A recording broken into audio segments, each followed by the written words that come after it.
Guys, welcome to ThinkX Academy. In this tutorial we are going to study binary search tree, which is basically a binary tree which has some special functionality, or you can say that it is an advancement over a binary tree. So we are going to learn how binary search tree makes the cost of operation like searching, insertion and deletion very useful and very optimized. So in this tutorial we are going to see how binary search tree performs much better than the other data structures. So this tutorial is very important for all those who wants to learn how the time complexity works for different data structures for different operations. So let's start with this. Now we are going to take a problem here. So a problem is that we want to decide what type of data structure will be suitable for making the search operation, the insertion operation and the deletion operation much optimized, which means that the time complexity or the cost of operation should be less in these three operations. So you will have to decide which type of data structure will be suitable for this operation. So if you can decide it. We have already covered a lot of data structures like arrays, linked list, circular linked list. So if you have decided, make sure to pause the video and comment it below. So now we're going to see how these operations work and what are the time complexities for different data structures. So we are going to take these three operations. So the first operation is the search operation, the second operation is the insertion operation. So I'm going to write insert here, and here I will write the delete operation. So all of these operations, so let's suppose we want to search for an element X, or we want to insert an element X, or we want to remove an element from the data structure. So let us first analyze the array data structure. So we have studied about arrays in previous tutorials. It is available in our data structures playlist. So let's analyze how these operations perform, or what are the time complexity of these three operations in case of an array. So let's suppose I take an unsorted array. So I'm writing it specifically here. It is for an unsorted array because the time complexity for the sorted array and the unsorted array are different. So let's analyze an unsorted array. So let me take an unsorted array.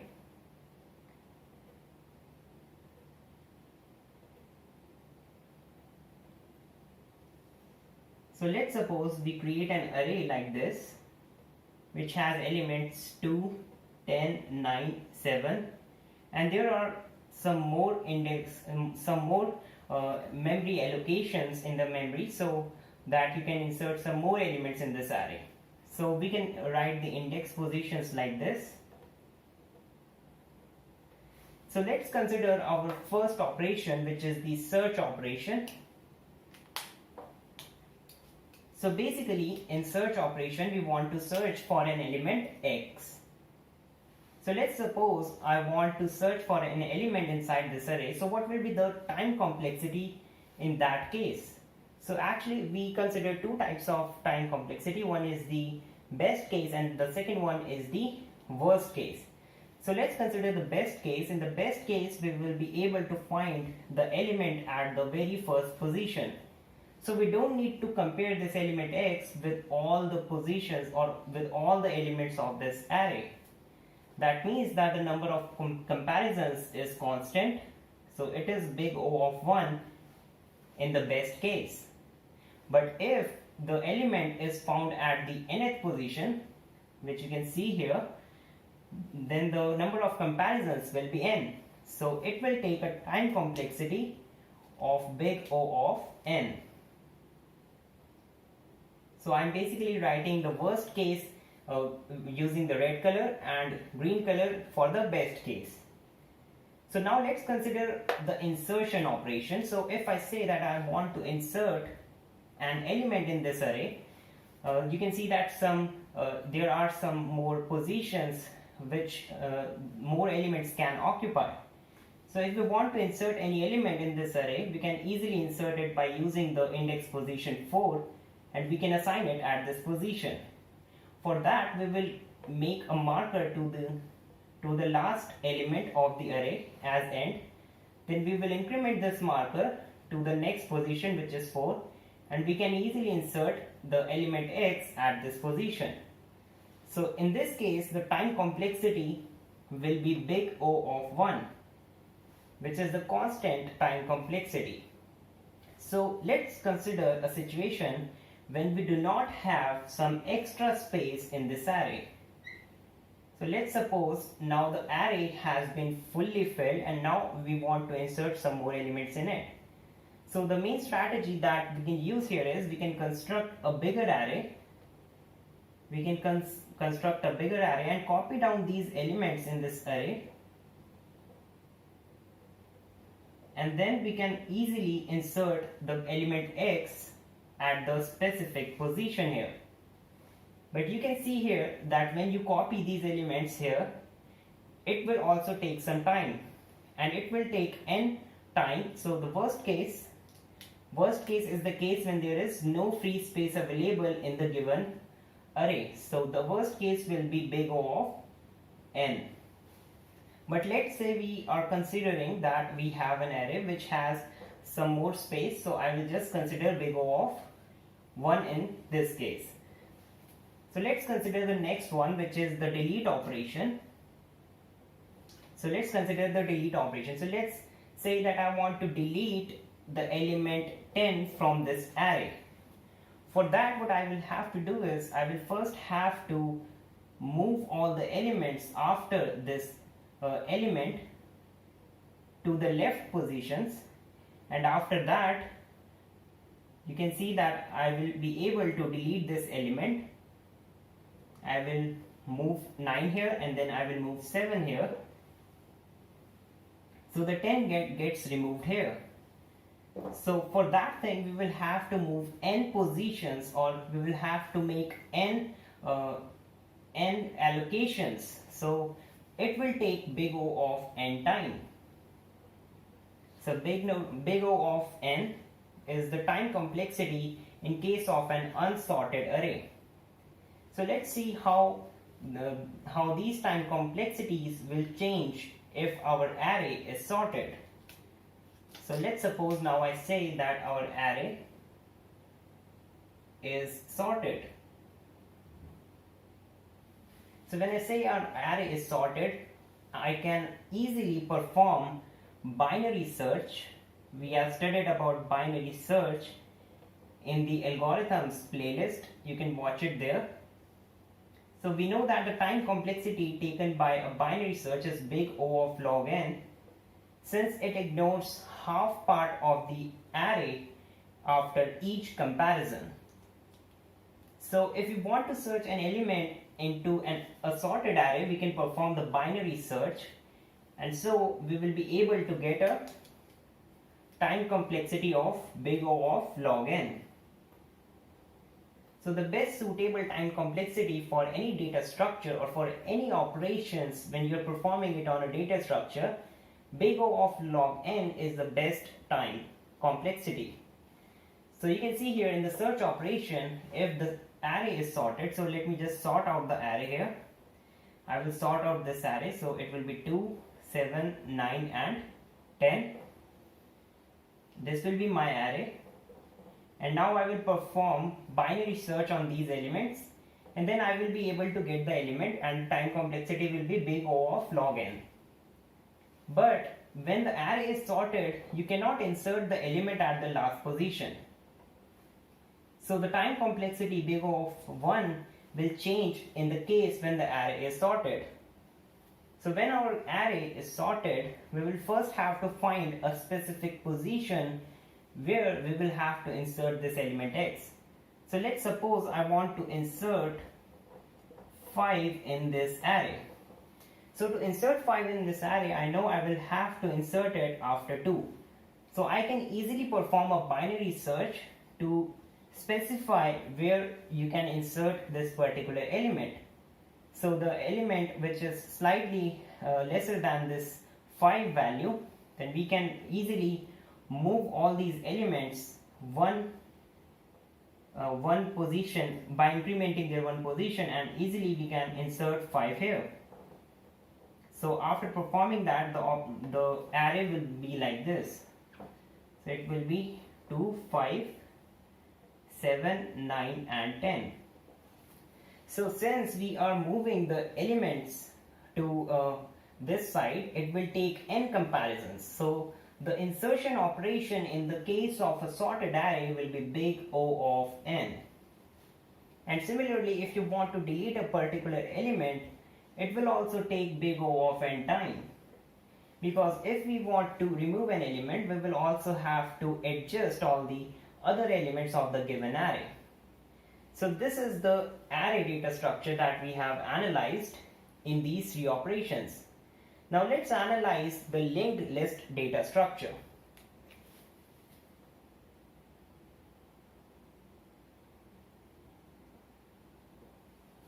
So in case of linked list, we know that we have a head node. So we have a head node, and the next node is pointed by a next pointer like this. So if I have these values 2, 9, 7 and 10, initially if I have these values, this will be the required linked list. So in case of search operation, you can see that if you want to search a particular operation, you will have to traverse along the linked list, and it will take big O of n time. So it will take big O of n time in the worst case. In the best case, you will be able to find the element at the head position. So we are discussing about the best case only, because we want a data structure which is best suitable for all of these operations. So let's consider the insertion operation. So in case of insertion operation, we will consider that we want to insert the element at the head position. So the insertion position or the time complexity for this operation will be big O of 1. In case of deletion, if you want to delete a particular element, it will again take big O of n time. So if we say we want to delete a particular element, we will first have to traverse along the linked list like this using a while loop, and this will take n comparisons, and that's why the linked list is giving us this time complexity. So in this manner, we have discussed the time complexity of these 2 data structures for these operations. But we know that there is a binary search tree which can perform much better than this time complexities. So now we are going to study about the binary search tree. So basically, binary search tree is a special type of binary tree, and the reason why we are going to choose binary search tree is because all of these operations will take big O of log n time like this. So if you will make a data structure, a binary search tree, all of these operations will take big O of log n. So if you will take an array, you can see that it will take big O of n in this case. Although the insertion operations are much lesser in both of these structures, but still the search operation has been compromised. So we are going to use the binary search tree to solve this problem. So now we are going to understand what is a binary search tree. This all explanation, it just explains you why we are using and why there is a need to create a binary search tree. And then we will discuss how we have got all these time complexities big O of log n.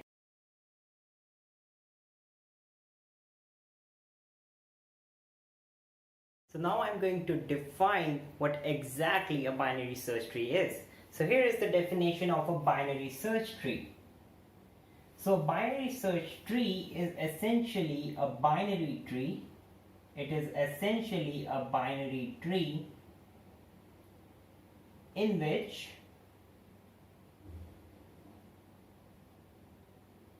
So I'm going to write the two conditions that you will have to include in case of a binary tree, and it will convert it into a binary search tree. So the number one condition is that the left subtree should have keys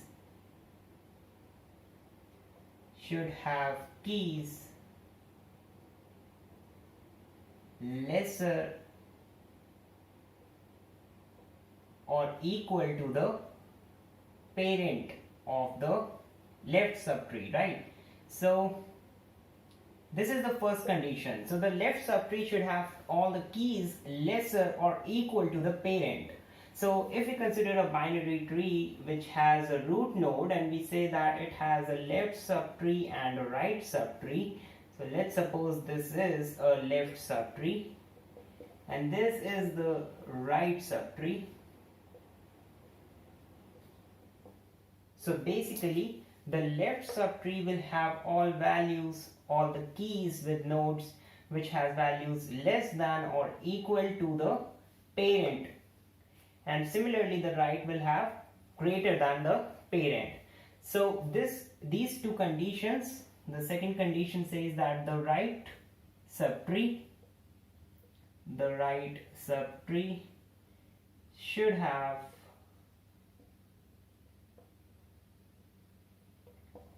keys lesser than, now it will be greater than, so keys greater than or equal to, greater than, not equal to. We have already considered the equal to in the first condition, so we are going to write greater than the parent. And remember that these two conditions should also satisfy in these left subtrees also. So let me construct a binary search tree which will follow these two rules. So let's take an example here. So I will first take some elements here. Let's say I have elements 1, 5, 6, 2, 7, 9, and let's say one more, which is 10. So now what I'm going to do here is I'm going to pick up elements one by one, and I'm going to construct a binary search tree using these two conditions. So let me pick up any element from here. So let's pick up 6. You can pick up any element. You can also pick up the first element or the last element. So I've picked up 6. So 6 will be here. So now I will pick this element 1. So 1 is having the value less than 6, so I will include it in the left subtree. Next I will pick up 5, and we know that 5 is having values less than 6, but it is greater than 1. So I will write 5 here. So this should be the appropriate position of 5. These two rules should also follow in this subtree also, So now let's pick the second element, which is 2. Now 2 is less than 6, so it will come in this left subtree. 2 is having value greater than 1, but it is less than 5, so it will come here according to our rule. So if we pick up 7, 7 is greater than 6, so 7 will come here. Then 9 will come here, and again the 10 will come here. So in this manner I have constructed a binary search tree. So this is an example of a binary search tree, but you have